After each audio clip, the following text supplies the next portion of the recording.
When it comes to our daily routines, we hardly notice the tiny changes because their impact is negligible. We often believe that to make drastic changes in our life, we need to similarly make drastic changes in our daily routines. And that is why most of us either push that drastic change onto our future selves or just give it up. Hello and welcome back to the channel, guys. If you're new here, hi, my name is Arif, and in today's video, we're going to be talking about the most talked about self-help, self-development book of last year, Atomic Habits by James Clear. I read this book around the end of December 2020 and then revisited this book again last month. So without wasting any further time, let's dive into what this book has to offer. So as the name suggests, the Atomic Habits is about small, tiny changes that you can make in your day-to-day activities and habits that can have drastic results that you have been wanting in your life. So let me divide this video into two different sections. In the first section, I will be talking about the main insights upon which this book has been written, and in the second section, I will be talking about the 4 laws which the author states that we can use to change our behavior. So the book starts off with the fate of the British cycling team who were having one of their worst spell. They just had won one single gold medal in the Olympics, and in 110 years no British cyclist had ever won Tour de France. And then entered Brailsford. He had this method that if he can break everything that goes into cycling into the smallest of chunks and improve everything by 1%, he can have significant improvement overall. And guess what? That's exactly what he did. From redesigning the seats to rubbing alcohol on tires to heated shots and experimenting with different recovery methods, he sought out for 1% improvements in every single area. And in just 4 years after his arrival, the British cycling team managed to win around 60% of the medals in the Beijing Olympics and managed to win 5 out of the 6 Tour de France. Now, if we think about this with regards to our daily lives, it does make the most sense because we don't notice the result of these tiny changes even if we make them regularly. If you are out of shape today and you go for a 20-minute jog tomorrow, you will still be out of shape. And conversely, if you eat a family-sized pizza for dinner, you won't get overweight overnight. But if we repeat these small behaviors day after day, our choices compound into big results. Eat pizza every single night and it's very likely that you will gain considerable amount of weight in a few months.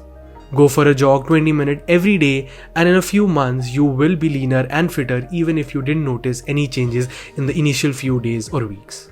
Now the second main insight from this book is identity-based habit change instead of outcome-based habit change. Now to explain the difference between identity-based habit change and outcome-based habit change, James mentions a very beautiful example of a smoker who is trying to quit.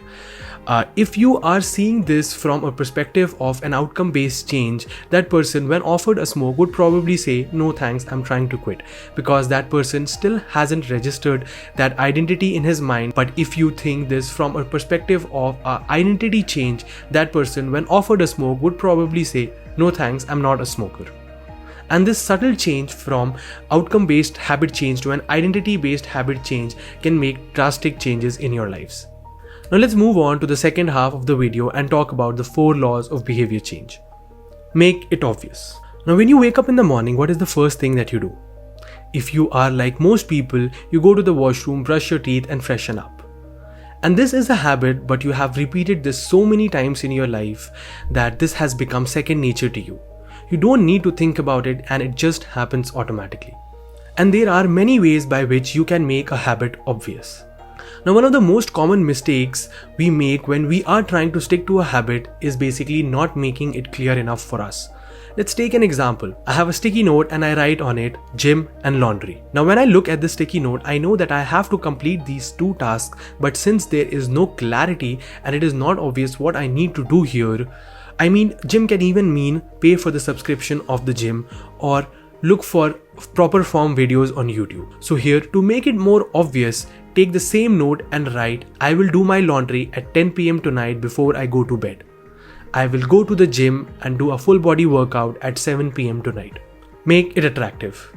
Obviously, as humans, we have gotten too fond of our comfort zone, and any habit that we want to build, we just are not motivated enough to get up.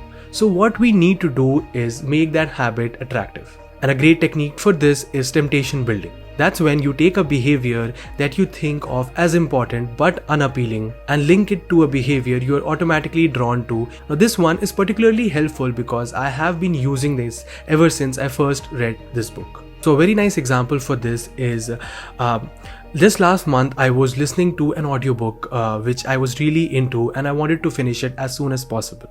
And at that time I was also hitting the gym, but I was really keeping myself away from the treadmill because that is something I really hate.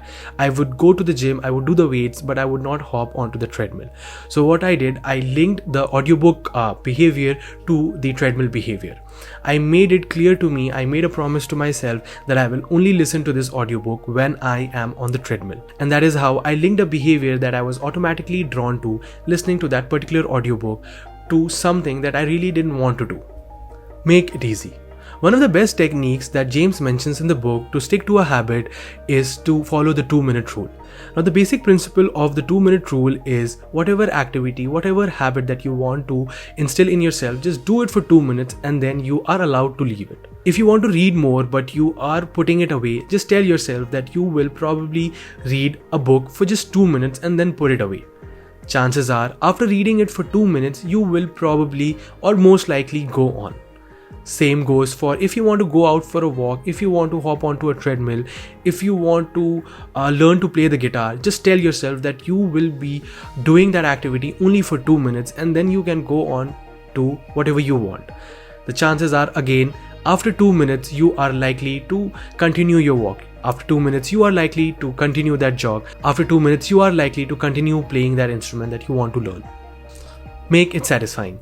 Now, one of the most common reasons that we are not able to build proper good habits is because we are surrounded by so many distractions that give us the instant gratification, and we forget the value of long-term benefits. So whenever we are pursuing habits with delayed returns, James suggests that we add some instant gratification to them. So a very nice example for this one is that for a long time I have been meaning to upgrade my video setup.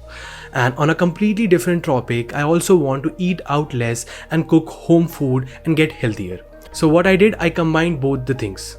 Every time I feel like eating out, I take out 10 to 20 euros and put it aside in a different account. Seeing that 10 to 20 euros extra in my other account, it just gives me that instant gratification that I am nearing my target of buying the new lens. And by keeping myself away from the takeout food and instead cooking home food, I'm keeping myself on the track of the long-term benefit of getting healthier and getting back into shape.